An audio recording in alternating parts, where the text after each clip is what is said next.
Hello, what's up mga kamani magnet? Naririto na naman tayo para sa mga bagay na di mo dapat ginagawa sa pagsalubong ng bagong taon 2024 para sa ganon ay hindi ka malasin. Dapat ang mga bagay na to ay alam mo para maiwasan mo ang kamalasan na darating sa buhay mo.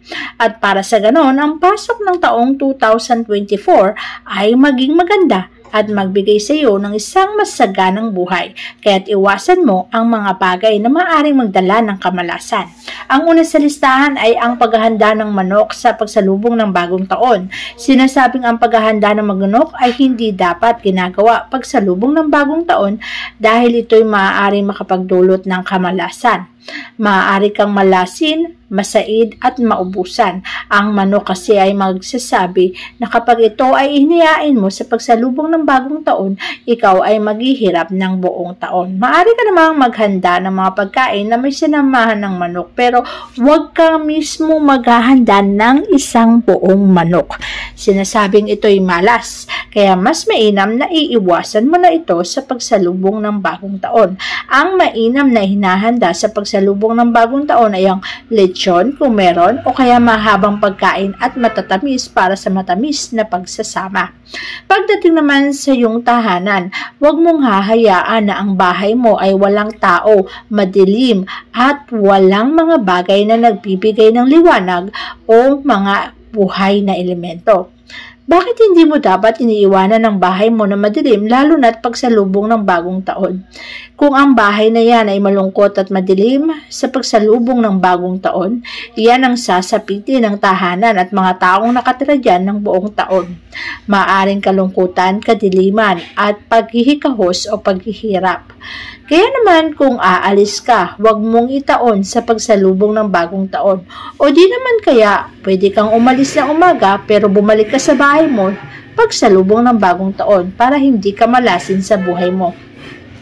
Sinasabi din na ang paglilinis, pagwawalis at pagmamap ng tahanan ay huwag mong gawin sa mismong pagsalubong ng bagong taon. Bago magbagong taon ay gawin mo na. Maglinis ka na, magmap ka na. Aksyonan mo na ang bahay mo. Linisin mo ang lahat ng dumi. Pero pagsalubong ng bagong taon ay huwag mo nang gawin ang mga bagay na to. Kinakailangan bago mo gawin ang bagay na to ay palipasin mo muna ang pagsalubong na yan. Sapagkat sinasabing kapag ginawa mo to mismo sa pagsalubong ng bagong taon, ang mga bagay na iwinalisan, minap at inalis mo sa tahanan mo ay parang mga grasya na itinaboy mo palabas ng bahay mo. Kaya't ang mga grasya na yan ay magtatampo sa iyo, kaya mas mainam na wag mo na itong gawin sa pagsalubong ng bagong taon. Iwasan mo rin sa pagsalubong ng bagong taon ang pagkasaid ng bigas, pagkasaid ng mga lalagyanan na tulad ng rep, pagkasaid ng asukal, asin, sapagkat ang pagkasaid ng mga bagay na to ay magdudulot ng kamalasan. Hindi dapat na uubusan lalo na ang kusina nyo, lalo na ang bigasan mo, lalagyanan ng asukal at mga asin. Huwag mong sisimutan. Mas mainam na merong laman. Sapagkat kapag ito'y simot sa pagsalubong ng bagong taon, buong taon ka ring masisimutan at mauubusan. Buong taon kang maghihirap, buong taon kang magdudusa sa buhay. Kaya't kung ayaw mong maranasan ang bagay na to, iwasan mo rin ang pagkasaid at pagkaubos ng mga bagay na yan sa iyong tahanan. Pagsalubong ng bagong taon, tiyakin mong malinis at maayos ang iyong tahanan. Iwasan mo ang mga kalat, basura, alisin ng mga yan. Sapagkat kung ano ang refleksyon ng iyong tahanan sa pagsalubong ng bagong taon, yan ang mamamayani sa iyong buhay ng buong taon. Kaya naman mas mainam na iwasan mo ang bagay na yan kung nais mong maiwasan ang kamalasan. Mas mainam na sa pagsalubong ng bagong taon, isang maaliwalas na tahanan ang sasalubong sa bagong taon para buong taon kang hindi maghihikahos at hindi maghihirap. Mas mainam na ganito ang iyong gawin para sa ganon ang buhay mo ay maging masagana. Para sa ganon maranasan mo ang kasaganahan na dulot ng isang maayos na tahanan at maayos na pamumuhay. Kaya ngayon pa lang, simulan mo ng linisin ang iyong tahanan. Iwasan mo rin na sa pagsalubong ng bagong taon, ikaw ay nahihiga at niayaw tumayo Ibig sabihin, buong taon mong dadanasin ng katamaran, buong taon kang hihiga, buong taon mong pagpipiestahan ng kama at hindi mo dadanasin sipagin sa buong taon na yan. Kaya naman mas mainam na sa pagsalubong ng bagong taon ikaw ay masigla, kumilos, umaksyon at gawin ang mga bagay na kapaki-pakinabang. Sapagkat kapag sinimulan mo ang unang taon na tinatamad ka at wala kang gana, buong taon mo itong mararanasan at mararamdaman. Kaya naman mas mainam na iwasan mo ang bagay na to para maiwasan mo rin ang katamaran sa buong taong darating sa buhay mo. Pagdating naman sa paliligo, mas mainam bago magbagong taon maligo ka na gamit ang mga tubig at lagyan mo ng 1 kutsarang asin para matanggal na ang lahat ng negatibong enerhiya. Sapagkat sa pagsalubong ng bagong taon ay huwag mo nang gawin ang paliligo. Bago magbagong taon, maligo, pero sa mismong bagong taon sa unang araw ay huwag mo nang gawin ang bagay na to dahil para mo na ring itinataboy ang grasya sa buhay mo.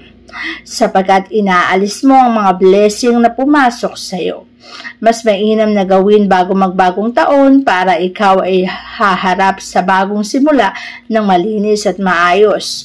Ngunit kung bagong taon na, sa unang araw ay huwag mo munang gawin sapagkat para mo na rin inalis ang grasyang pumasok sa buhay mo, para mo na rin tong itinaboy sa tahanan at sa buhay mo. Kaya iwasan mo ang bagay na to.